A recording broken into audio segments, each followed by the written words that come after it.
você está aqui no na nossa primeira edição, nosso primeiro CNX Podcaster. Na verdade, é o nosso último podcast do ano.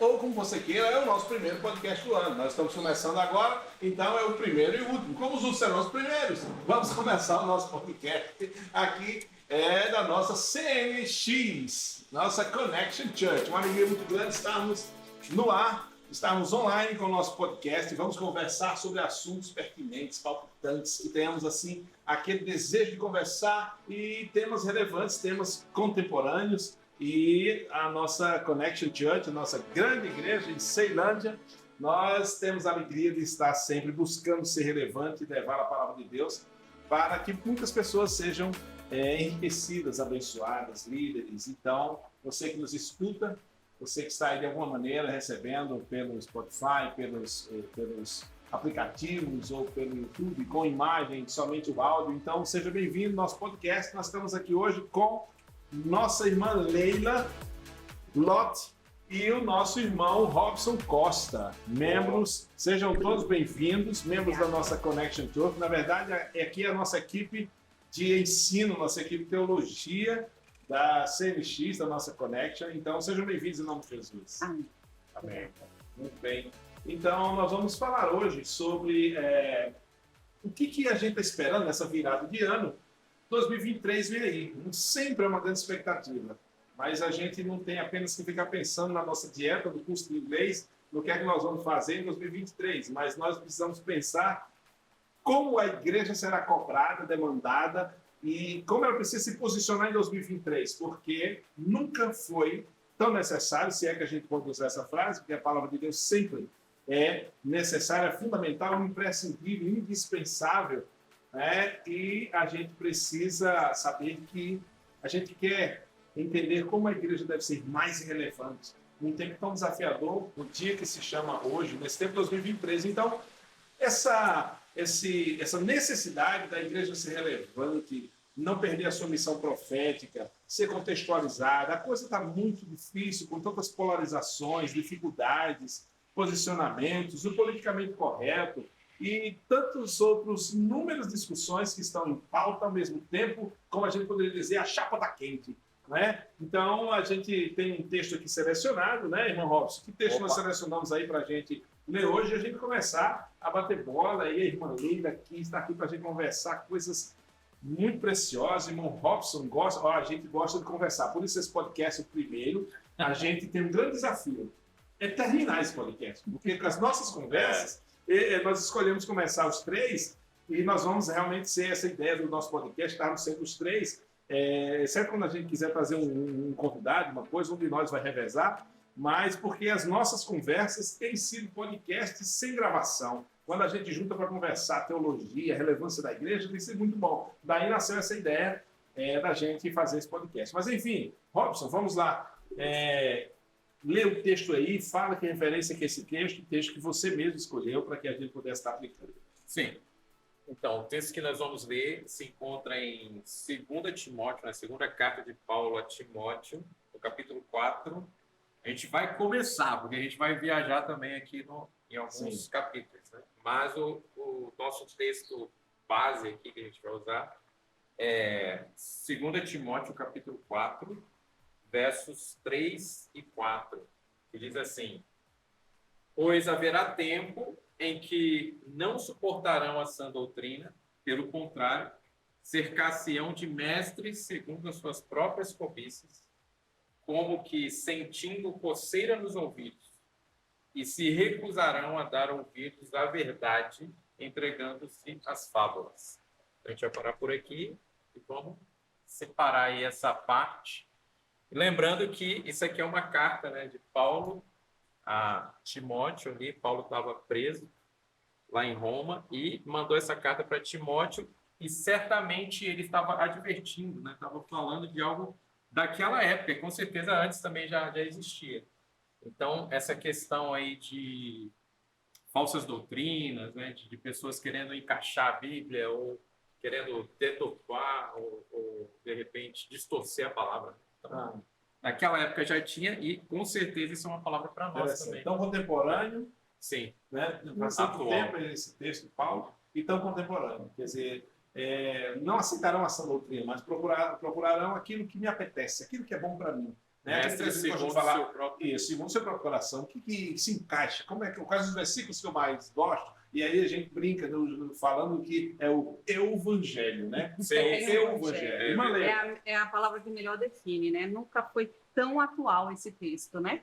E, como o irmão colocou, é uma tentativa de adequar o texto à realidade de cada um, e não a vida de cada um ao texto bíblico, né? Como recomendado na palavra de Deus, né? Então, nunca foi tão atual, nunca foram tão atuais essas palavras, né? A palavra é a rocha. A gente imagina, Jesus é a rocha, a palavra é a rocha, é a nossa... Como é que a gente pode estar imaginando que a rocha seja tão flácida, seja tão flexível, que a gente adequa ela da maneira que a gente quer? Ela não é mais a rocha, é a argila, né? Uhum. Se nós estamos amoldando... E se a gente lembra lá de Jeremias, o barro somos nós que precisamos ser refeitos, e não a palavra, né? A palavra... Essa é interessante maneira, você falou isso aí, eu fico pensando nessas questões que se falam muito hoje, do politicamente correto, e não vamos cantar essa música por causa disso, não vamos cantar por causa dessa frase, e tantas outras coisas que a gente não vai nem perder tempo com isso aqui, mas eu vejo sempre aquela questão de não modificar a palavra, mas para que a gente continue do jeito que a gente quer, né? Então é o inverso, né? A coisa, é como fala lá, é justamente Jeremias, quando diz, vai dizer o vaso como vai ele dar opinião sobre ao oleiro, como é que ele deve ser feito ou não, né? Então essa questão é muito interessante, porque é assim que está esse politicamente correto. Todo mundo quer mudar a Bíblia. Vamos fazer uma nova versão, né? Uma versão isso, versão aquilo. A gente sabe que a Bíblia tem muitas versões, mas é numa outra perspectiva, e não numa perspectiva de fazer recortes. Interessante que esse negócio de recorte hoje é muito comum, né? Nos vídeos, vamos fazer recorte dos vídeos, até podcast, como a gente está fazendo um, mas as pessoas querem fazer recortes daquilo que gostam na Bíblia e recorte de dizer não, isso não mais, né? Se vê que a gente aí tem uma discussão grande que a gente pode aqui entrar sobre o Antigo Testamento, o Novo Testamento, né? Nova Aliança, Antiga Aliança. E aí, como sempre, tem uma grande confusão sobre isso. Por onde a gente quer começar aí, Rosa? O pessoal acha pesado, né? Inclusive, tem gente que fala, até ditos pastores, que dizem, essa parte aqui já prescreveu, era só para o Velho Testamento, era só para Moisés, a lei de Moisés, e hoje não vale mais. Hoje a gente vive o tempo da graça, né? Houve muito esse discurso. Mas a palavra de Deus, um Deus todo-poderoso, com o seu Filho todo-poderoso, o Espírito que tem todo o poder, eles criaram todas as coisas, eles estão revelados na palavra. Por que a palavra tem que ser inferior? Por que a palavra tem que ser cortada? Então, já começa por aí. O mesmo poder que Deus tem é a palavra dele também, toda poderosa. E ela transforma, ao invés de ser transformada, né? Talvez seja esse o ponto do pessoal hoje. Nós vamos transformar a palavra, dar uma reformada. Vamos dar uma lapidadazinha. Vamos dar uma tirada aqui, nessas partes que estão muito pesadas, estão muito pesadas, muito diretas. Você tocou num ponto que é a questão da exegese, da contextualização dos hábitos culturais, temporais, né, linguísticos, culturais, logo temporais, e essa questão das alianças, né? O que realmente a gente tem que entender que não funciona mais, que não é na perspectiva de aliança, na perspectiva de lei, vamos supor, né? E o que, de fato, é a palavra de Gênesis, Apocalipse, é a palavra do Alfa e o Ômega, não é? Então, os princípios de Deus são eternos. O que a gente precisa, eu acho que a grande confusão é essa. Porque existem coisas que... O ponto é exatamente esse, dos princípios de Deus. Os princípios de Deus não passaram, eles não mudam. E eles estão lá desde Gênesis a Apocalipse, né? Do início ao fim. Eu tenho uma dificuldade muito grande, pastor, de entender que o Velho Testamento passou diante de uma palavra de Deus que diz que passarão os céus e a terra, mas as minhas palavras não passarão. Não é a palavra que passa. De fato, não é a palavra, os princípios são eternos. Não passam. De fato, o que acontece, né, que na perspectiva de... Se a gente entra com a palavra justificação e salvação. Então, se a gente lembra Efésios 2, 8 e 9, por exemplo, não vem de obras para que ninguém se glorie. E a salvação, estou falando sobre salvação.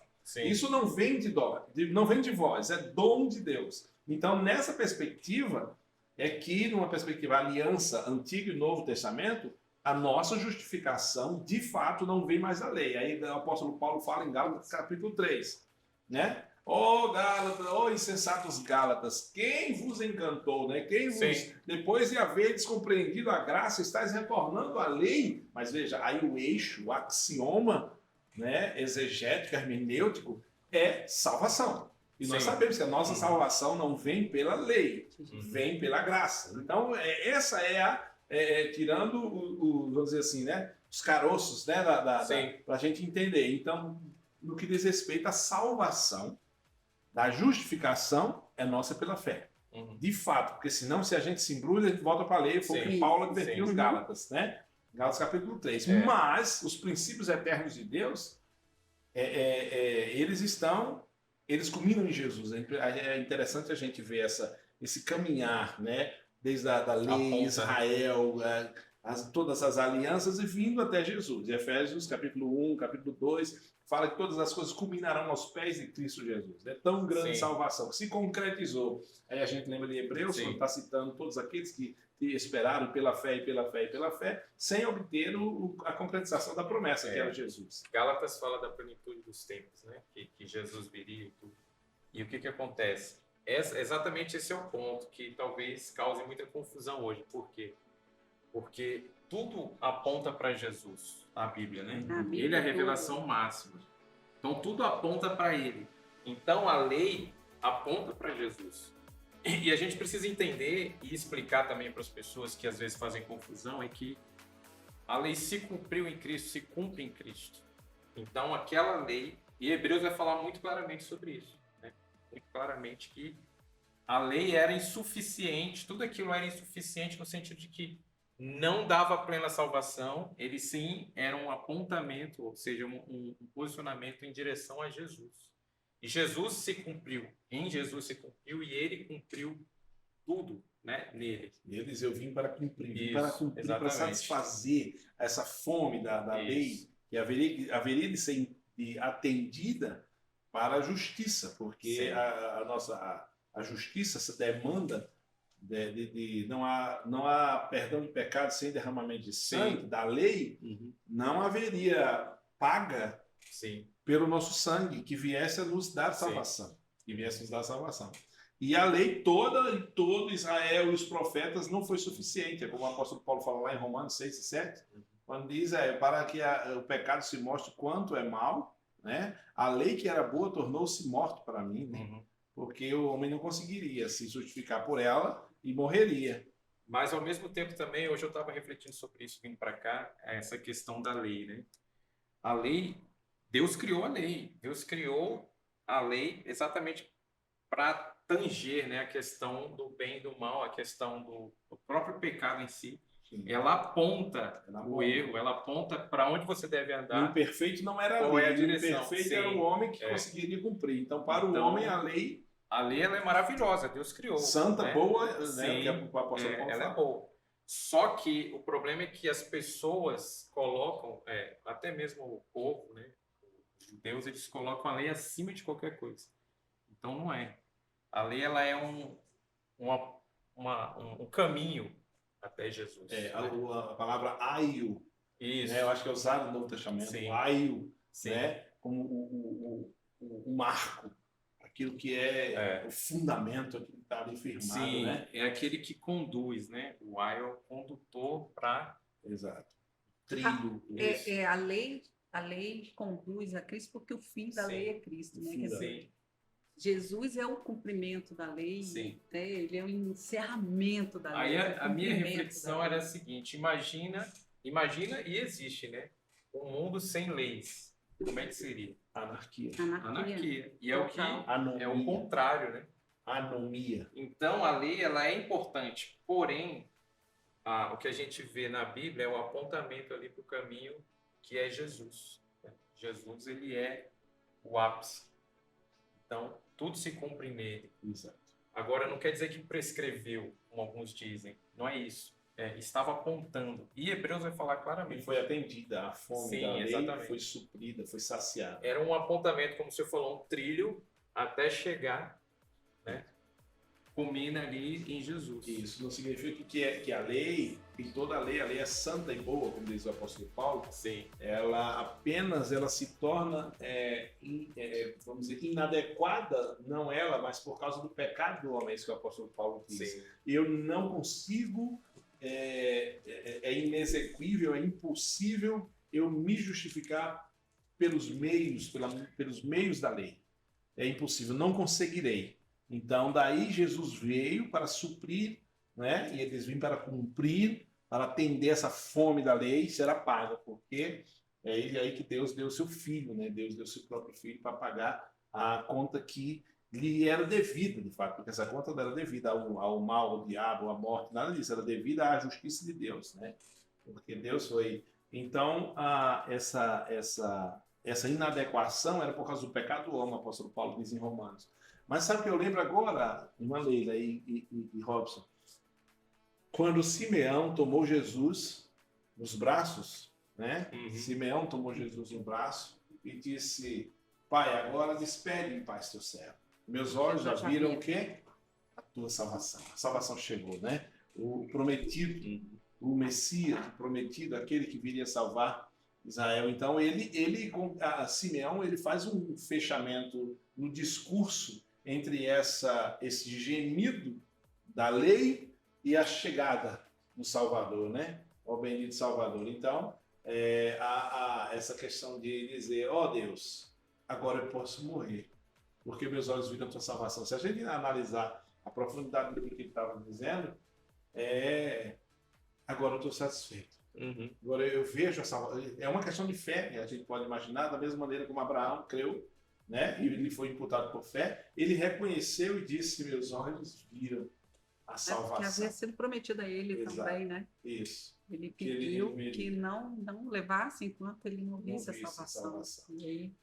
E era um menino Jesus ainda, né? Exato. Era um menino Jesus ainda. Estava o dia, exato, a apresentação dele lá. E a gente, sim, nessa época, pertinho do Natal, a gente também está pensando isso, que era a época que faz sentido. Eu achei tão interessante ele estar vendo a televisão, de alguma maneira,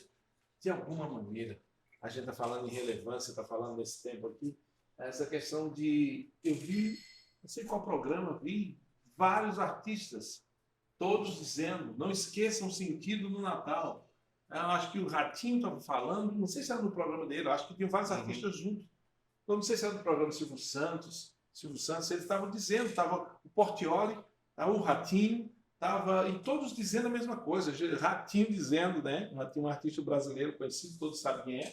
E ele dizia, não assim, se confunda. Religioso. Né? É isso, não tem essa conotação, não era um pastor, era um artista. Sim. Da grande mídia brasileira. Ele um ícone da ele diz, a gente está confundindo tudo, estão esquecendo o aniversariante.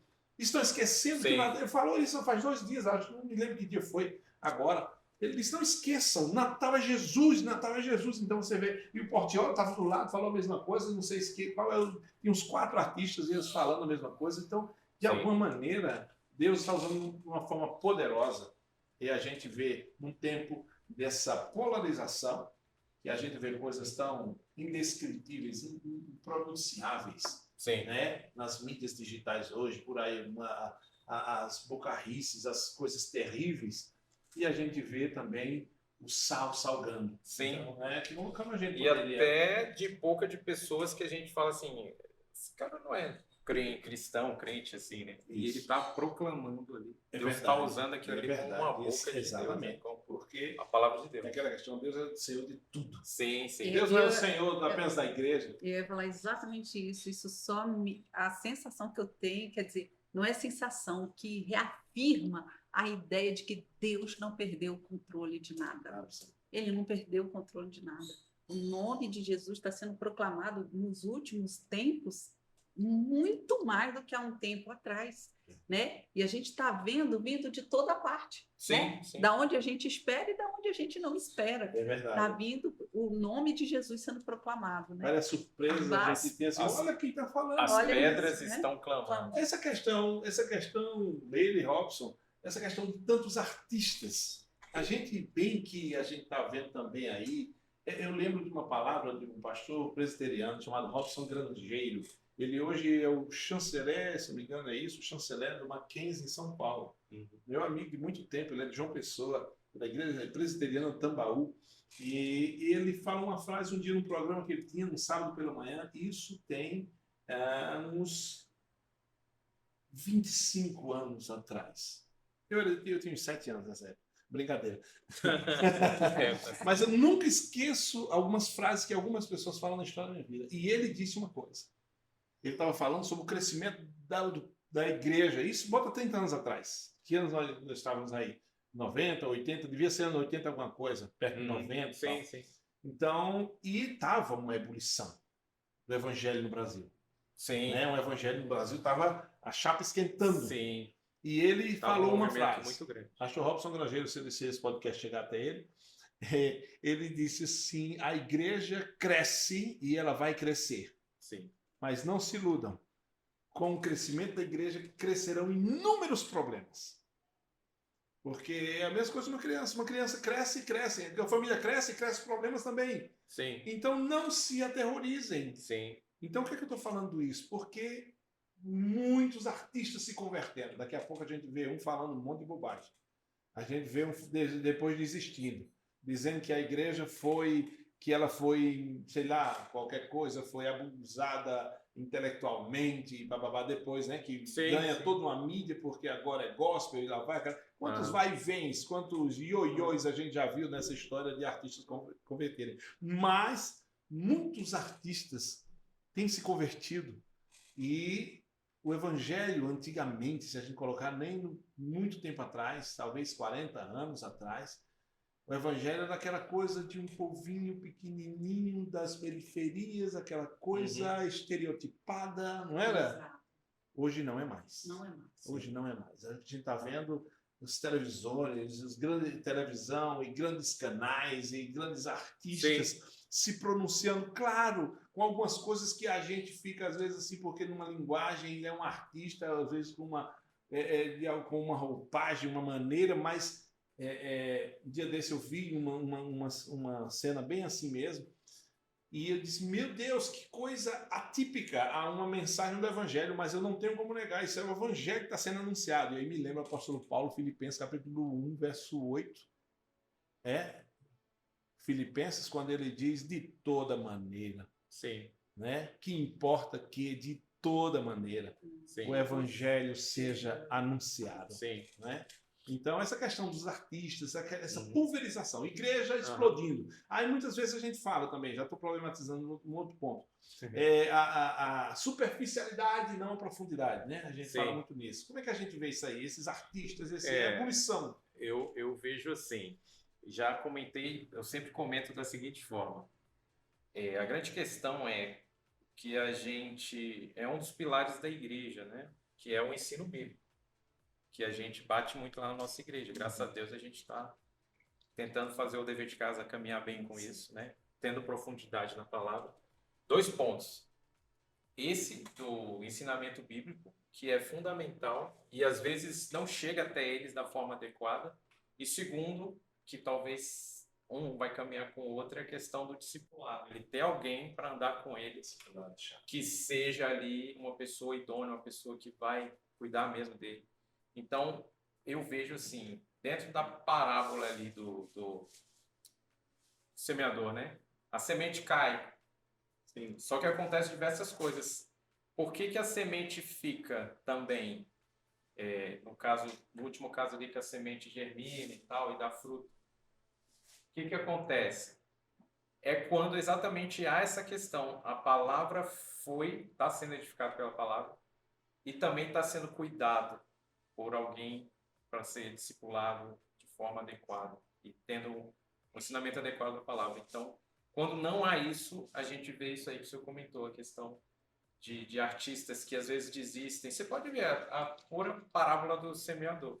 A semente caiu, ela quase germinou, mas alguma coisa aconteceu. Mas quando germina é o quê? Quando ele tem um acompanhamento, quando ele tem profundidade na palavra. E quando não tem, Acontece isso aí. Essa questão do discipulado é chave. Vai estar falando besteira. O discipulado é chave. E seu discipulado, eu acho que fica assim, talvez seja isso, irmã Leila, você vai pegar a palavra, você ia falar agora, mas eu vejo sem discipulado como um fogo de artifício. Sim. É uma carreira meteórica. Ganha, pulando, se converteu, o artista tal, se converteu. Aquele fogo, né? E daqui a pouco tá lá. Aí começa. Eu acho que nesse caso, o que vocês acham? Faltou discipulado, faltou solidez. Palavra também, né? Porque pegou aquele primeiro amor, não é que não seja verdade. Não, pois é. Essa é a questão. É a questão que foi só o foguetão subir e tal, e ninguém cuidou. Ou ele mesmo se cuidou, enfim, mas faltou o subsídio da palavra, que é a rocha que sustenta, né? E aí despencou, né? Eu vou voltar até um pouquinho antes na primeira indagação. Como a gente vê essa ebulição, né? Essa coisa efervescente mesmo de proclamação do nome de Jesus, do reino, da palavra de Deus, né? E aí a minha preocupação que é exatamente o tema do nosso podcast, né? Qual o papel da igreja? E aí o irmão traz essa questão do discipulado, da necessidade de nós estarmos firmados na palavra e discipulando na palavra. Porque antes a igreja era atacada, agora é a própria palavra atacada. E Sim. Nós temos que estar firmado na palavra, né? Firmado na palavra. E talvez o que acontece com essas sementes que não estão germinando, né? Ou que até germinam, mas aí vêm os espinhos, a sufocam, né? Como diz a parábola, essas conversões meteóricas, vamos chamar assim, Sim, né? sim. Vai e de repente o fogo vai apagando. A questão não é dela subir, a questão é que se não tem sustentação, ela vai cair. Ela cai, exato. E talvez seja exatamente isso. Não há o alicerce, né? O fundamento que é a palavra. E aí nós temos que estar atentos, porque a igreja está sendo atacada nisso, né? Na palavra. E nós temos que estar firmados na palavra. A palavra é nossa. Exato. Jesus contrapontuou, né, quando argumentou com Satanás pela palavra. Pela palavra. E sabe o que é tão forte? É que o diabo dialogou com a palavra. Também. Ele também tentou com a palavra. Então, eu vi um dia desses, eu acho que foi um podcast também. Deturpando também, Isso, porque usando a palavra fora de contexto. Fora de contexto. E eu vi uma pessoa dizendo o seguinte: quando você está numa crise, numa perspectiva apologética de defender a fé, como você falou muito bem, nós vamos entrar nesse ponto agora, defender a igreja, e agora nós temos que defender a palavra. A palavra, exato. Sim, porque precisa se atualizar, se modernizar, esse texto é preconceituoso, não é politicamente correto. E é aquilo que o senhor fala e que o Chesterton já falou, né? Que vai ter que provar que a grama é verde agora. Isso. Quer dizer, falar o óbvio, tem que repetir, tem que praticamente provar o óbvio. Exatamente. Então, nessa de defender a palavra, de falar a palavra, então ele está falando de carreira meteórica. Se não tem uma solidez, ele vai despencar. Que bom que subiu, mas a questão é que não permanece. João 15. Né? Sim. Se vós permanecerdes em mim, essa palavra repetida 12 vezes em João capítulo 15, permanecerdes em mim, permanecer. Então, a grande questão é permanecer. E o que eu estava dizendo há pouco tempo é que nós estamos vivendo um tempo, Robson lembrou, que eu gosto muito de falar, que o óbvio precisa ser dito todo o tempo. O óbvio é a palavra, mas isso todo mundo já sabe. Diga de novo. Assim, isso é clichê. Repita, só Jesus Cristo salva. A palavra de Deus é a palavra de Deus. Então, arrependei-vos, reconheça a miséria humana. Vocês são testemunhas comigo que o meu discurso público é muito de dizer que aqui não tem super-herói, que nós somos iguais, porque essa cantoria de perfeição, de sinete da perfeição, ela é muito perigosa. Até o discurso, eu arrepio dessas coisas. Porque quando o homem quer se blindar de alguma maneira, é o inverso que está sendo... Pode ir atrás que é o inverso que está sendo instalado. Porque eu acho que a gente tem que entender a nossa fragilidade, a nossa dependência da palavra, nossa dependência de Deus. Ó Deus, tem misericórdia de mim. Foi a oração que agradou a Jesus e não a do fariseu, que disse, ainda bem que eu não sou como esses pecadores, né? Mas o que eu estava falando há pouco, para não perder o fio, e não perder de falar uma coisa tão que eu estava ouvindo um podcast e a pessoa falou assim, olha, Quem conhece a palavra, de certa maneira, é muito bom quando você encontra uma não verdade. Porque você diz, eu sei a verdade, a palavra diz isso. Mas nós estamos vivendo um momento, inclusive, em que a verdade está sendo colocada fora de contexto para contrapontuar com a verdade. Sim. Ou seja, lembrando da tentação de Jesus, Sim. quando o diabo tentou Jesus com a própria verdade, só que fora de contexto. Está escrito que ao seu Jonas dar a ordem a teu respeito, salta, pula. E Jesus contrapontuou com a própria palavra, então é a verdade com a verdade, só que a verdade usada de maneira falseada. Sim. Não é? Isso é uma expertise que a igreja precisa estar conectada e ligada nesse tempo. É um dos principais problemas, né, que tem hoje, que cresceu de uma forma absurda. Dentro dessa questão até dos artistas, também tem a questão dos extremos, que uma outra ramificação de mal, vamos colocar assim, essa questão de pessoas famosas, né, que um dia professaram, um dia adoraram, um dia falaram de Jesus, e pastores, líderes e tudo, cantores, e hoje estão totalmente fora. Ou seja, em algum momento a semente estava ali. Só que hoje, depois de muito tempo, eu não sei, às vezes acontece, não sei se é a fama, não sei se é... Ou eles cansam, né, de estudar, vamos dizer assim, né, porque sabem muito. E aí eles começam a, vou usar uma expressão aqui, falar groselha, falar coisa que não... Viajar na maionese, distorcer a palavra, ou falar totalmente o contrário, falar heresias assim terríveis. Quando você usa fora do contexto, usa o texto fora do contexto para criar um pretexto. Isso tem a ver com o texto que nós lemos no começo. Sim, procurar aquilo que me convém. Sim. Né? Como palavra, aquilo que é bom, que faz bem para o que eu estou querendo, a doutrina. Então, se a Bíblia diz isso, esse texto levítico tem nada a ver. Isso passou, está ultrapassado, né? Porque toca num ponto nevrálgico, né?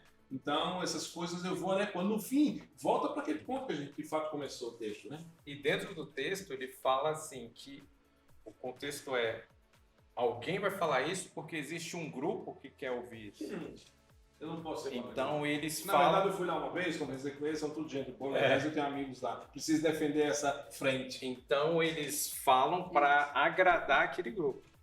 Então eles fazem parte de um grupo e eles têm que agradar o grupo. Então eles querem tentar fazer o evangelho, a palavra, se encaixar naquilo ali, naquela ideologia, ou de uma forma que eles vão gostar, que eles vão adorar. A gente, na época do seminário, Robson, não sei se você lembra que quando Sim. a gente falava muito da exegese e a exegese. Sim. Né? A exegese, E-I-S, que no grego é o contrário. Exegese é você extrair. A exegese é algo que vai de fora para dentro. Então, eu quero, ao invés de extrair o sentido que está no texto e na palavra, eu quero colocar sentido aproveitando a palavra que ali está. E na prática eu vou fazer um desserviço e vou destruir ali o negócio. Isso. Então, eu acho que isso aqui está falando disso. Claro que uma percepção crítica, todos nós somos humanos, estamos lendo a palavra e precisamos absorver aquilo ali. Mas essa questão construtivista, que cada um tem uma informação, e nós aprendemos por analogia, por comparação, e usando o que nós já temos aprendido em outras fontes. Então a gente vem, mas a palavra vem e nos traz aquele ensino, e a gente encaixa tudo aquilo, aí vem e toca mais uma vez no discipulado. Nessa questão de discipulado, eu assemelho o mundo a um muro de tijolos. Sim. Então, às vezes, a gente tem muitas paredes frágeis hoje na igreja, e aí é uma problemática que está dizendo, a expansão da igreja, o crescimento da igreja, um artista se convertendo e tal, e faltando discipular, de vez em quando a gente vê um falando bobagem. Agora eu lembro de uma frase para problematizar um pouquinho aqui. Thomas Wade Akins, o autor daquele livro Evangelismo Pioneiro. Sim. Ele me falou isso pessoalmente num grupo que nós estávamos conversando sobre plantação de igrejas e o uso do leigo na plantação de igrejas. E uma pessoa, que fui eu, que perguntei a ele, eu disse, pastor, o senhor não acha que o leigo, nós temos o risco de desvio doutrinário quando a gente está usando e colocando muito proeminência no leigo como na ponta do processo, né? Apenas uma pergunta Tipo assim, na lógica do... Isso não é um perigo? E não é um perigo? É. Um perigo porque risco, o novo líder, o novo convertido, você transforma ele num líder e neófito, coloca né? ele para ser um plantador de igreja. Então minha pergunta ia nessa direção, de neófito ou não. Aí ele me respondeu... Quais são os riscos? Ele me respondeu muito categoricamente, com muito carinho, com muito amor, eu espero.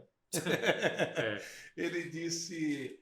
As grandes heresias, nenhuma grande heresia da história nasceu de um leigo, e sim de sempre grandes líderes. Isso, exatamente. Nenhuma heresia jamais nasceu de leigos. E é interessante, te pegando esse gancho aí, a gente vê que a gente pode dizer que biblicamente, inclusive teologicamente, Deus vai usar muito mais os simples. No sentido assim, ele fala que precisa ser simples. Obrigado, Pai, porque escondeste isso dos sábios entendidos e revelaste aos pequeninos. Exatamente. Por quê? Porque a sinceridade, porque a fidelidade, porque a temor. Eu gosto da fé simples. Eu falo muito isso, né? Eu gosto de teologia, eu gosto de conversar. Nós três juntamos conversando teologia e filosofamos e sociologizamos, mas a fé simples. Sim. Aquela mulher sirofenícia. Sim. O mestre. Somente uma migalha resolve o meu problema. Mulher samaritana. Simples. Aquela mulher não era religiosa, não era do povo judeu, não era nada. Ela só disse, eu creio. Ela disse, eu quero. E Jesus disse, eu quero encontrar essa fé. É essa fé que eu estou buscando, né? Fé simples. Ele fala ali das criancinhas, dos pequeninos, né? Quer dizer que ele fala, essas são as mais simples, essa que Deus ouve, né? Da boca das crianças e tal. Isso. Então, quer dizer, a simplicidade, a sinceridade, a dependência. Isso. Né? E nesse sentido, a gente olha, Jesus sempre que estava falando para fariseus, para os religiosos, Jesus era muito pesado. Sim. Mas quando ele estava falando para pequeninos, ele tinha muito... É muito interessante isso. Porque há uma presunção, e claro, Jesus sabia todas as coisas, que os religiosos tinham muita letra, mas errais não conhecendo as Escrituras, e só as Escrituras não, e o quê? E o poder de Deus. Sim. E a fé simples, ela busca o poder, ela busca experiência, a vida, ela busca Deus, na verdade. A fome da alma dela não é de se inchar de teologia, mas buscar a fome da salvação, aquela que o apóstolo Paulo diz, a natureza geme querendo salvação. Então é isso que Jesus via, deixar vir os pequeninos, deixar vir as crianças, que delas é o reino. Então Jesus sempre encontrava um não judeu, não do povo. Então Jesus o acolhia com muito carinho. Já os religiosos, Jesus sempre, Mateus 23, fariseus, né? Sepulcros caiados, vocês me honram com os lábios, seu coração longe de mim. Então Jesus, essa questão, adorar, aí lembra João 4, em espírito e verdade. Né, irmã Leila? Acabou o tempo? Está acabando o tempo? Não, temos ainda. Tá. Então, olha só. 5 minutos ainda, eu acho. Pegando esse gancho de simplicidade, e o contrário da simplicidade é o que é? A arrogância. Sim. Então, geralmente, você vê alguém que quer mudar o evangelho ou mudar a Bíblia, ele não se submete a Deus nem à Bíblia, ele não teme e ele não se submete. Ele é o quê? Ele é arrogante. Ele é cheio de si. E aí a gente não tem como não lembrar do texto aqui. Mas pode falar. Depois eu quero ler o texto. Não, o texto o capítulo anterior aqui, aquele que a gente separou, né? O capítulo 3, que é exatamente esse ponto. As pessoas, ao contrário das pessoas simples, das pessoas que dependem de Deus, que temem a Deus, é isso aqui que Paulo também falando para Timóteo ali, né?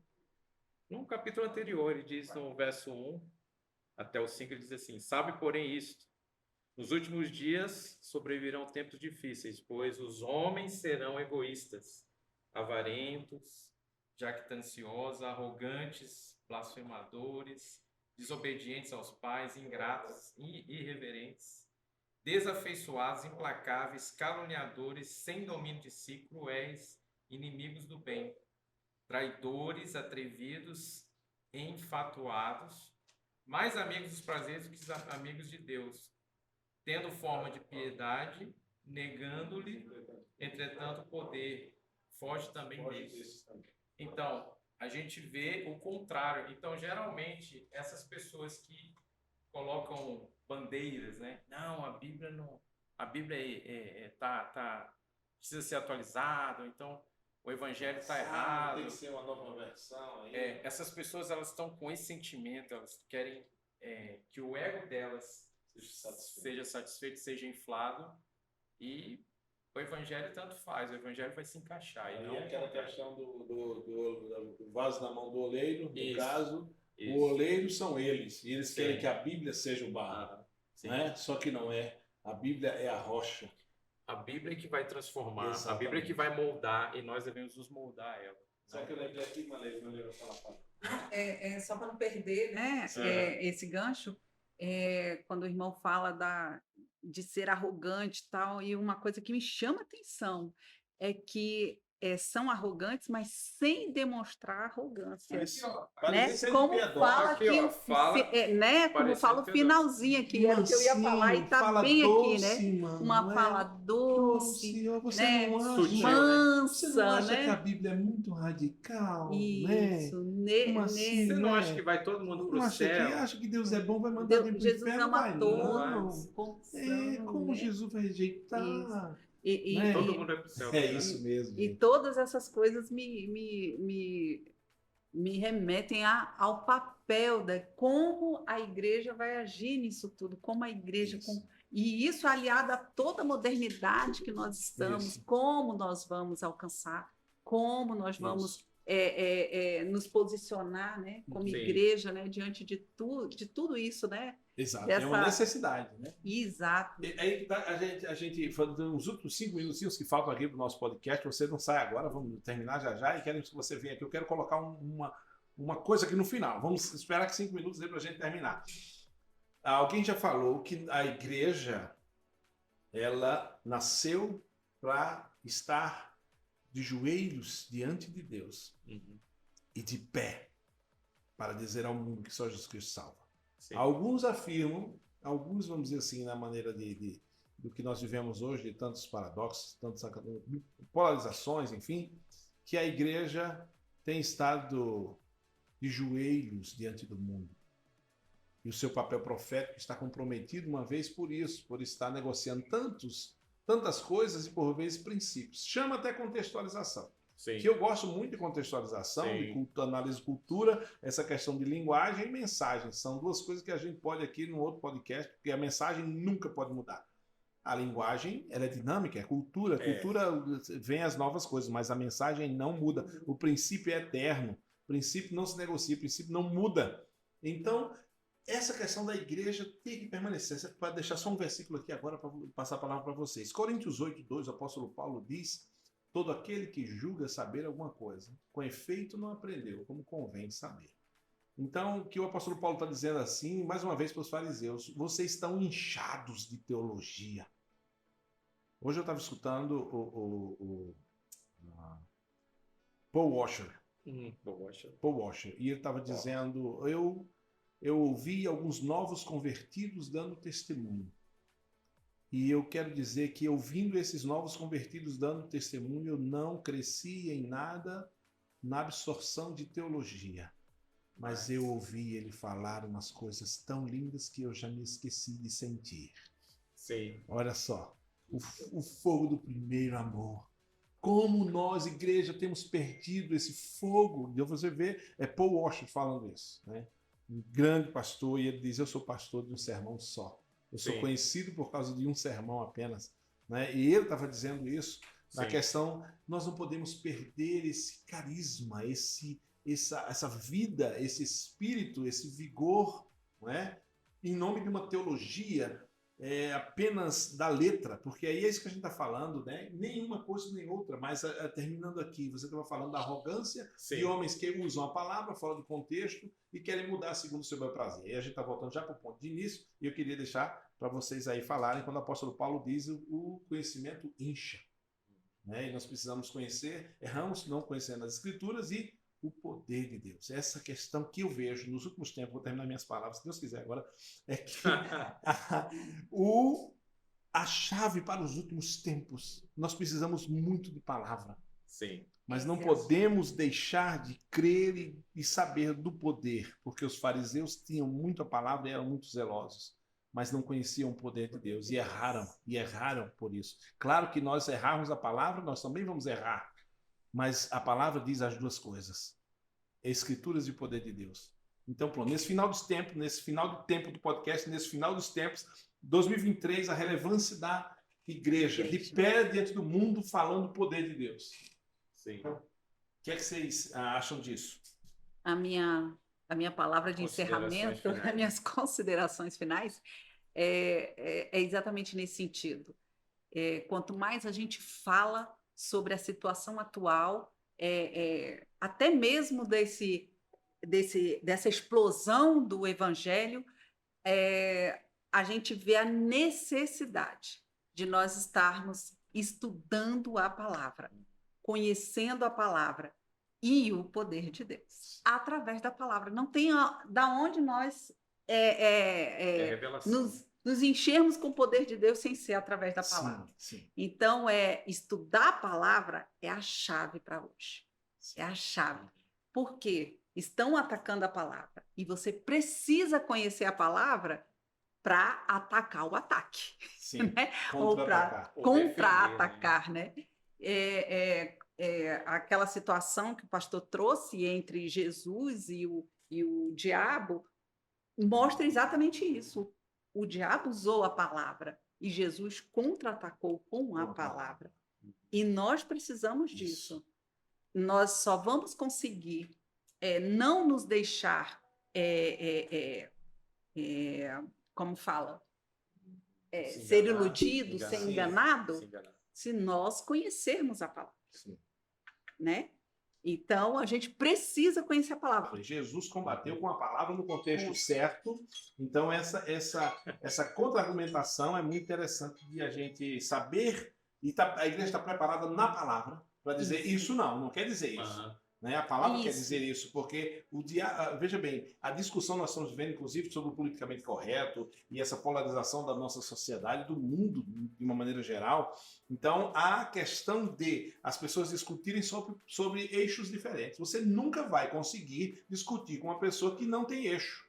Isso. Você não vai ganhar essa discussão. Então, ela vai sair de uma coisa, vai falar de outra, vai falar de outra, vai falar de outra, e vai ficar naquele confusão, você não sabe. Se ela estiver falando da palavra, nós estamos aí, na nossa plataforma, nosso eixo. Dizer, a palavra diz isso. Isso. E, então, esse é o nosso ponto. Isso. Muito bem. Eu acho que no nosso próximo podcast, nosso próximo programa, a gente continua falando disso, porque não tem fim.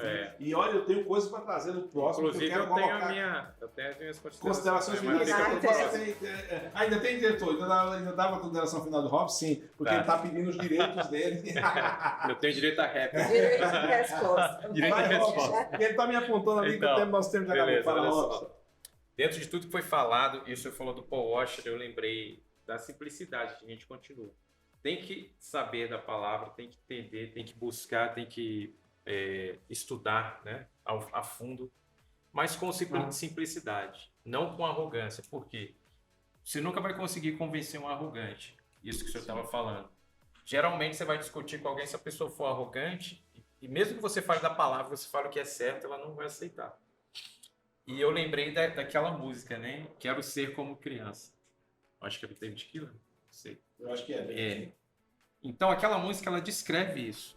Que, às vezes, a gente é levado a ser mais adulto, no sentido assim, de querer ser adulto, quer crescer. Quer ser independente. Isso. E a gente precisa depender de Deus, do Espírito, da palavra, o tempo todo. E esse é um dos perigos. E eu lembro da palavra de João, né? João Batista. Importa que ele cresça e eu diminua. Então, esse é o segredo, esse é o caminho, né? Se a igreja aprender isso, porque o que acontece hoje é que a igreja tem tomado essa arrogância, ela tem vindo de fora e tem tomado algumas pessoas da igreja, alguns membros, né? Alguns líderes, alguns cantores, sim, né? Sim. E está perdendo essa questão da essência da palavra, de voltar para o primeiro amor, enfim. prosseguirem conhecer. Essa é a minha consideração. Conhecer e Muito prosseguirem bom. conhecer. Eu acho que no nosso próximo programa a gente vai falar muita coisa nessa palavra, questão de linguagem, questão de contextualização, quando é que aquilo quer dizer outra coisa, aquele código cultural daquele momento não é mais a ver com aquela palavra, até onde podemos contextualizar sem ferir os princípios da palavra que é eterna, né? Sim. Então, o próximo podcast esteja conosco. Muito bem, muito obrigado você aí. Até nosso próximo podcast. Aqui tivemos agora com o irmão Robson, irmã Leila, pastor Roberto, nossa CNX Podcast. Até a próxima.